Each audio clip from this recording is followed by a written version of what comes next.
The population of Pakistan now is approximately 180 million, which is 5 times as many people as there were in 1950.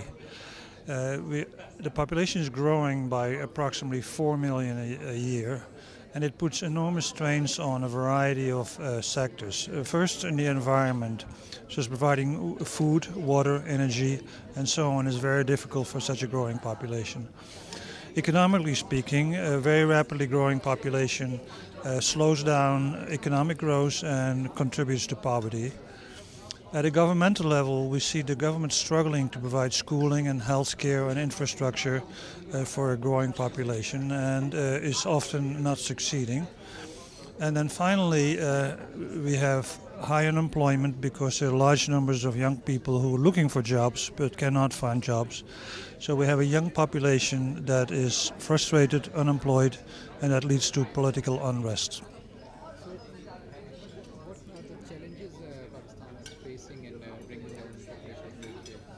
Well, the key to bringing about a decline in the growth rate is to reduce the birth rate, and in particular to reduce the unwanted birth rate. In Pakistan, every year approximately 3 million unplanned pregnancies occur. These occur to women who don't want to be pregnant but don't have contraception. So the obvious first step is to help these women achieve their own goals.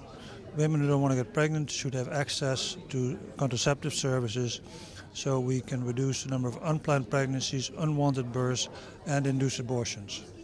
But this problem you are talking about, it is more connected to the social norms in Pakistan. So how the government can change this behavior?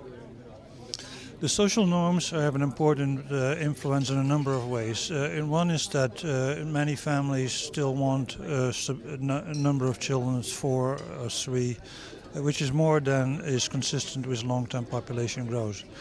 That factor can be addressed by education, investments in human capital more generally. The second norm is that this is a very patriarchal society, so husbands often oppose a woman's interest in using family planning. And I think well-designed family planning programs can address those obstacles. The Population Council has implemented a program called VoA, where bringing in the males to help in the decision-making process and to assist women to achieve their own objectives has been very successful. So if the family planning program wants to be maximally successful, they should address both the male concerns and the female needs. Considering the current situation in Pakistan, especially the economic crisis and the militancy crisis, so do you think that these factors are also affecting the efforts to bring down the population growth rate? Yeah, the government of Pakistan has enormous challenges. The ones that you mentioned, economic, political, the military situation, and that distracts the government from investments in areas that make it more difficult in the future to develop the country and to get ahead of these problems.